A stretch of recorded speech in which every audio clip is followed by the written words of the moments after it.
ሰላም ሰላም የግራቪቲ ቤተሰቦች እንዴት ናችሁ? እኔ አበራገሩን ካይባላለሁ። በዚህ ቻናል ላይ የማስተላልፍላችሁ የፊዚክስ ትምህርት ይሆናል። እሱም ዋና ዋና ኮንሰፕቶች እና ለ12ኛ ክፍል ተማሪዎች የሚጠቅማቸውን የማትሪክ ጥያቄዎችን የምንሰራበት ቻናል ይሆናል። ተከታተሉ። ስለዚህ የምንጀምረው የ12ኛ ክፍል ዩኒት 2 ላይ ቱ ዳይሜንሽናል ሞሽን ይሆናል። በዚህ ቱ ዳይሜንሽናል ሞሽን ላይ ተማሪዎች መረዳት ያለባቸው ምንድን ነው የሚለውን አይተን ወደሚቀጥለው እናልፋለን። At the end of this unit, the student will be able to understand the basic idea of the two-dimensional motion. The two-dimensional motion basic idea ተማሪዎች ማወቅ አለባቸው። Then describe the motion of the object in horizontal and inclined projectiles. horizontal projectile እና inclined projectile ላይ በደንብ describe ማድረግ መቻል አለባቸው። Describe the uniform motions, rotational dynamics and the Kepler's law.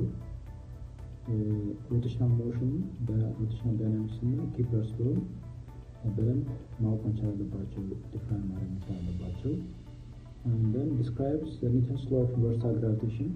Newton's law of universal gravitation define ማድረግ መቻል አለባቸው። በመጨረሻም the student will develop the problem solving skills. ፕሮብለም ሶልቪንግ ስኪላቸውን ማሳደግ መቻል አለባቸው። ይህን ትምህርት እንደጨረሱ ነው። ወደ ቱ ዳይሜንሽናል ሞሽን ስንገባ ቱ ዳይሜንሽናል ሞሽን ምንድን ነው? ከየት ነው የመጣው የሚለውን ስናይ ቱ ዳይሜንሽናል ካይናማቲክስ አር ሲምፕል ኤክስቴንሽን ኦፍ ዋን ዳይሜንሽናል ካይናማቲክስ ዴቨሎፕድ ፎር ዘ ሞሽን ስትሬት ላይን። you have learned one dimensional kinematics from your grade, so it is a motion straight line ያለ ሞሽን ነው። ስለዚህ ዋን ዳይሜንሽናል ሞሽን ካወቅን በኋላ ወደ ቱ ዳይሜንሽናል ሞሽን እንመጣለን ማለት ነው። ምክንያቱም ዋን ዳይሜንሽናል ሞሽን አለው ስትሬት ላይን ነው። ስትሬት ላይን ላይ ያሉትን ሞሽኖች በደንብ አውቀን ወደ ቱ ዳይሜንሽናል ሞሽን እንገባለን። ካይናማቲክስ ስንል ምንድነው? ካይናማቲክስ ስቴዲ ኦፍ ሞሽን ዊዛውት ኮንሲደሪንግ ኮዝ ነው። ኮዙን ኮንሲደር ሳናደርግ ሞሽን የምናጠናበት ብራንች ኦፍ ፊዚክስ ነው ማለት ነው። እሱ ምንድነው? አክሰለሬሽን፣ ቬሎሲቲ፣ ዲስፕሌስመንት፣ ታይም የመሳሰሉትን የምናጠናበት ነው። ፎርስ ኤክስክሉድ አድርገን ማለት ነው። ኮዝ ኦፍ ሞሽን ፎርስ እንደሆነ ይታወቃል። እሱ እዚህ ካይናማቲክስ ውስጥ አይጠናም ማለት ነው። ስለዚህ ቱ ዳይሜንሽናል ሞሽን ላይ ስንመጣ የቱ ዳይሜንሽናል ሞሽን ኤግዛምፕል ሊሆኑ የሚችሉት እነማን ናቸው? ምሳሌ ስናያቸው the ball kicked by the footballers፣ አንድ እግር ኳስ ተጫዋች ኳስን ቢጠልዝ ምንድነው? ቱ ዳይሜንሽናል ሞሽን ኪክ ማድረግ ይችላል። the orbital motion of the planets፣ ፕላኔቶች ኦርቢታቸውን ተከትለው ሪቮልቭ በሚያደርጉበት ሰዓት የቱ ዳይሜንሽናል ሞሽን ምሳሌ ይሆናል። the bicycle surrounding curve፣ ባይስክል ከርቭ ሙቭ ሲያደርግ የቱ ዳይሜንሽናል ሞሽን ኤግዛምፕል ይሆናል። and then the last one is the rotation of the wheel of the car are few example of two dimensional motion። አንድ የመኪና ዊል ሮቴት ሲያደርግ ወይ ደግሞ ሮቴት ሲያደርግ ሮቴሽናል ሞሽን ኤግዛምፕል ይሆናል ማለት ነው። So in this two-dimensional motion, we go in deep about the projectile motion. projectile motion በደንብ ገባ ብለን የምናይበት ማለት ነው። መጀመሪያ ላይ እሱን የምናየው፣ ቀጥለን ወደ ሮቴሽናል ሞሽን እንገባለን። ስለዚህ projectile motion ምንድን ነው? What is projectile motion? projectile motion is a thrown, fired or released object that moves only under the influence of gravitational force። አንድ ኦብጀክት የተወረወረ ደግሞ የተለቀቀ ነገር ሊሆን ይችላል። ይህ ኦብጀክት ሊወድቅ የሚችለው ወይ ደግሞ ሙቭ ሊያደርግ የሚችለው በግራቪቲ ኢንፍሉዌንስ ወይ ደግሞ በግራቪታሽናል ፎርስ ተጽዕኖ ብቻ ነው ማለት ነው። ስለዚህ ምን ከሆነ ምንድነው? ፕሮጀክታይል ሞሽን ይሆናል ማለት ነው። So the projectile acceleration is 9.8 meters per second square። የፕሮጀክታይል ሞሽን አክሰለሬሽን ወደ ኮንስታንት ነው፣ 9.8 meters per second square ነው የምንጠቀመው። So the projectile motion of an object is simple to analyze if we make a three assumption። projectile motion analyze ለማድረግ ሶስት አሳምፕሽኖችን ካወቅን አናላይዝ ለማድረግ ይቀላል። መጀመሪያው the free fall acceleration is constant over the range of motion and it is always direct downward ነው።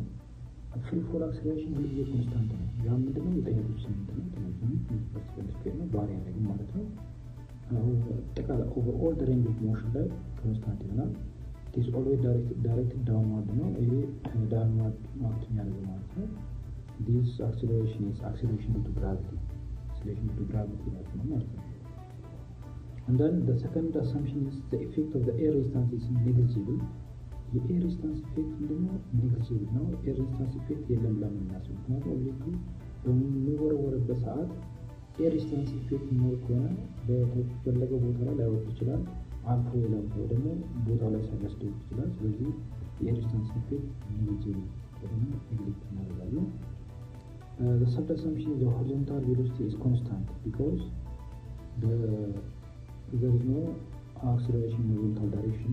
The only acceleration is in vertical direction, vertically downward እንጂ horizontal direction acceleration የለም።